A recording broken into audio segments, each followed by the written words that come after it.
അറസ്റ്റിലായ മുൻ Devaswom board president A പത്മകുമാറിനായി SIT സമർപ്പിച്ച കസ്റ്റഡി അപേക്ഷ ഇന്നിപ്പോൾ കോടതി പരിഗണിക്കുകയാണ്. പത്മകുമാറിനെ ഇന്നിപ്പോൾ വിജിലൻസ് കോടതി, കൊല്ലത്തെ വിജിലൻസ് കോടതിയിൽ ഹാജരാക്കും. ഒപ്പം അറസ്റ്റിലായ മുൻ അഡ്മിനിസ്ട്രേറ്റീവ് ഓഫീസർ മുരാരി ബാബുവിൻ്റെ ജാമ്യാപേക്ഷയിൽ കോടതി ഇന്ന് വിധി പറയുകയുമാണ്. ശാലിനി ചേരുന്നുണ്ട്. ശാലിനി, ഇന്നിപ്പോൾ പത്മകുമാറിനെ സംബന്ധിച്ച് വളരെ നിർണായകമാണ്. കാരണം SIT ഇയാളെ കസ്റ്റഡിയിൽ വേണം എന്നാവശ്യപ്പെട്ടിരിക്കുന്നു. ഒരുപക്ഷെ കോടതി കസ്റ്റഡിയിൽ വിട്ടു നൽകുകയാണെങ്കിൽ വളരെ സുപ്രധാനമായിട്ടുള്ള ചില കാര്യങ്ങൾ SITക്ക് ചോദ്യം ചെയ്യലിലൂടെ ലഭിക്കും. ഒരുപക്ഷെ അത് കടകംപള്ളി സുരേന്ദ്രന്റെ അറസ്റ്റിലേക്കായിരിക്കും കാര്യങ്ങളെ എത്തിക്കുക എന്ന കാര്യത്തിൽ സംശയമില്ല.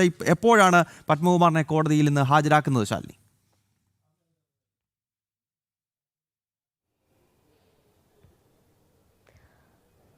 ഗൗതം, നമ്മൾ മനസ്സിലാക്കുന്നത് പ്രകാരമാണെങ്കിൽ രാവിലെ 11 മണിയോടുകൂടി മുൻ ദേവസ്വം ബോർഡ് പ്രസിഡന്റ് കൂടിയായ എ പത്മകുമാറിനെ കൊല്ലം വിജിലൻസ് കോടതിയിൽ ഹാജരാക്കുമെന്നുള്ളതാണ് നമ്മൾ മനസ്സിലാക്കുന്നത്. അതായത് കസ്റ്റഡി അപേക്ഷ ഇന്ന് SIT നൽകുകയാണ്. കസ്റ്റഡിയിൽ വാങ്ങാൻ 2 ദിവസത്തേക്ക് കസ്റ്റഡിയിൽ വാങ്ങാനാണ് നിലവിൽ SIT ആലോചിക്കുന്നത് എന്നുള്ളതാണ് നമുക്ക് പ്രാഥമികമായും മനസ്സിലാക്കാൻ സാധിക്കുന്നത്. പ്രാഥമികമായി നടത്തിയിട്ടുള്ള ചില ചോദ്യം ചെയ്യലുകൾ, ആ ചോദ്യം ചെയ്യലുകളിൽ നിന്ന് ലഭിച്ചിട്ടുള്ള നിർണായകമായ വിവരങ്ങളുടെ അടിസ്ഥാനത്തിലാണ് കഴിഞ്ഞ ദിവസം ഈ ശബരിമല സ്വർണ്ണക്കവർച്ചയുമായി ബന്ധപ്പെട്ട നിർണായകമായിട്ടുള്ള അറസ്റ്റ് എ പത്മകുമാറിന്റെ രേഖപ്പെടുത്തിയത്. അതിനുശേഷം പിന്നീട് ഇങ്ങോട്ട് നടപടികളൊക്കെ തന്നെ വേഗത്തിലാക്കുകയാണ് SIT. കൂടുതൽ ചോദ്യം ചെയ്യലുകൾ വരും ദിവസങ്ങളിൽ വേണ്ടിവരും. ഒപ്പം തന്നെ തെളിവെടുപ്പുകൾ അടക്കമുള്ള കാര്യങ്ങൾ നടത്തേണ്ടതായിട്ടുണ്ട്. അതിന്റെ ഭാഗമായിട്ടാണ് ഇന്ന് തന്നെ കസ്റ്റഡിയിൽ വാങ്ങാനുള്ള നടപടികളിലേക്കും അപേക്ഷകളിലേക്കും ഒക്കെ SIT സംഘം കടക്കുകയും ചെയ്തിട്ടുള്ളത്. 2 ദിവസത്തേക്ക് കസ്റ്റഡിയിൽ വാങ്ങിയ ശേഷം വിശദമായി തന്നെ മുൻ ദേവസ്വം ബോർഡ് പ്രസിഡന്റ് എ പത്മകുമാറിനെ ചോദ്യം ചെയ്യാൻ തന്നെയാണ് SIT സംഘം ഒരുങ്ങുകയും ചെയ്തിട്ടുള്ളത്. അതായത് ഈ കേസുമായി ബന്ധപ്പെട്ട് ചില നിർണായകമായിട്ടുള്ള വിവരങ്ങൾ, ആ വിവരങ്ങൾ എ പത്മകുമാറിലൂടെ ലഭിക്കുമെന്നുള്ളതാണ് SIT സംഘം വിലയിരുത്തുന്നത്. അതിലൂടെ ഒരു പക്ഷേ മറ്റുന്നതരിലേക്ക് അന്വേഷണം എത്താനുള്ള സാഹചര്യങ്ങളും സാധ്യതകൾ കൂടി SIT മുൻവിധിയായി കാണുന്നുണ്ട്. അത് പ്രധാനമായും ഗൗതം സൂചിപ്പിച്ചതുപോലെ തന്നെ മുൻ ദേവസ്വം ബോർഡ് പ്രസിഡന്റ് കടകംപള്ളി സുരേന്ദ്രൻ അടക്കമുള്ളവരെ അറസ്റ്റിലേക്കായിരിക്കുമോ കാര്യങ്ങൾ എത്തുക എന്നുള്ളതാണ് കണ്ടറിയേണ്ടത്.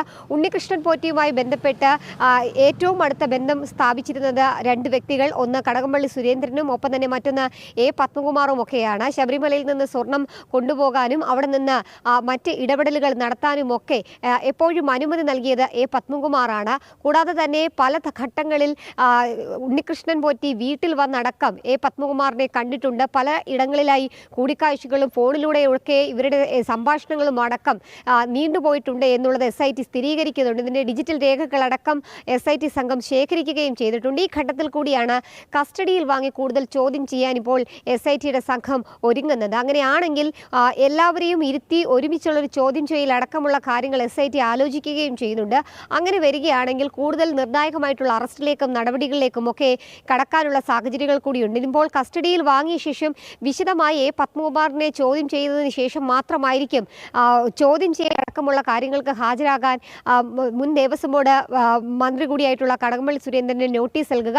അതിലേതെങ്കിലും തരത്തിലുള്ള നടപടികൾ കടകംപള്ളി സുരേന്ദ്രൻ സ്വീകരിക്കുകയാണെങ്കിൽ മറ്റ് ബദൽ നടപടികളിലേക്ക് SIT കടക്കാനുള്ള സാഹചര്യങ്ങളും സാധ്യതകൾ കൂടി കാണുന്നുണ്ട്. കൂടാതെ തന്നെ ഗൗതം സൂചിപ്പിച്ചതുപോലെ തന്നെ മുരാരി ബാബുവിൻ്റെ ജാമ്യാപേക്ഷ അടക്കമുള്ള കാര്യങ്ങളിലും ഇന്ന് നിർണായകമായിട്ടുള്ള നടപടികൾ കോടതിയിൽ നടക്കാൻ പോവുകയാണ്. ഏറ്റവും ശ്രദ്ധേയമായിട്ടുള്ള ഒരു കേസ്, തദ്ദേശ തെരഞ്ഞെടുപ്പ് അടക്കം അടുത്തിരിക്കുന്ന സമയത്ത് വലിയ രീതിയിൽ വിവാദമായി നിൽക്കുന്ന പശ്ചാത്തലം, ആ ഘട്ടത്തിൽ ഒരു സംരക്ഷണ കവചം CPM ഇതുവരെ പത്മകുമാർ അടക്കമുള്ളവർക്കും ഒപ്പം തന്നെ CPMന്റെ ഇഷ്ടക്കാർക്കും ഒരുക്കാതിരിക്കുന്നതിന് പശ്ചാത്തലം ഒരു ഭാഗത്ത് നിലനിൽക്കുകയും ചെയ്യുന്നുണ്ട്. എന്തായാലും മുഖം രക്ഷിക്കൽ നടപടിയുടെ ഭാഗമായി CPM ഇപ്പോൾ മൗനം പാലിക്കുകയാണ്. അതേസമയം തന്നെ കടുത്ത നടപടികളിലേക്ക് SIT സംഘം നീങ്ങുകയും ചെയ്യുകയാണ്. എന്തായാലും ഇന്ന് രാവിലെ 11 മണിയോടുകൂടി വിജിലൻസ് കോടതിയിൽ കൊല്ലത്ത് എ പത്മകുമാറിനെ ഹാജരാക്കും. അതിനുശേഷമായിരിക്കും കസ്റ്റഡി അപേക്ഷ നൽകുക. കസ്റ്റഡിയിൽ വാങ്ങിയ ശേഷമായിരിക്കും കൂടുതൽ ചോദ്യം ചെയ്യലുകൾ, തെളിവെടുപ്പുകൾ, മറ്റ് നടപടികൾ SIT സംഘത്തിന്റെ ഭാഗത്തുനിന്ന് ഈ സ്വർണ്ണ കവർച്ച കേസുമായി ബന്ധപ്പെട്ട് ഉണ്ടാകാൻ പോകുന്നത്. ഗൗതം. ഓക്കെ ശാലിനി, എന്തായാലും എ പത്മകുമാറിനെ സംബന്ധിച്ച് ഇന്ന് വളരെ സുപ്രധാനമാണ് ഈ ശബരിമല സ്വർണ്ണ കവർച്ച കേസിൽ. ഇന്ന് SIT കോടതിയിൽ സമർപ്പിച്ച കസ്റ്റഡി അപേക്ഷ പരിഗണിക്കുകയാണ്. ഏതാണ്ട് 11 മണിയോടുകൂടി പത്മകുമാറിനെ കൊല്ലം വിജിലൻസ് കോടതിയിൽ ഹാജരാക്കും. ഒപ്പം മുരാരി ബാബു ഈ കേസിൽ നേരത്തെ തന്നെ അറസ്റ്റിലായ ശബരിമല മുൻ അഡ്മിനിസ്ട്രേറ്റീവ് ഓഫീസറാണ്. മുരാരി ബാബുവിൻ്റെ ജാമ്യാപേക്ഷയിലും കോടതി ഇന്നിപ്പോൾ വിധി പറയുകയാണ്. അതിനാൽ ശബരിമല സ്വർണ്ണ കവർച്ച കേസിൽ വളരെ നിർണായകമായ ചില നീക്കങ്ങൾ ഇന്ന് കോടതിയിൽ നടക്കുന്നുവെന്നതാണ് ശാലിനി റിപ്പോർട്ട് ചെയ്തത്.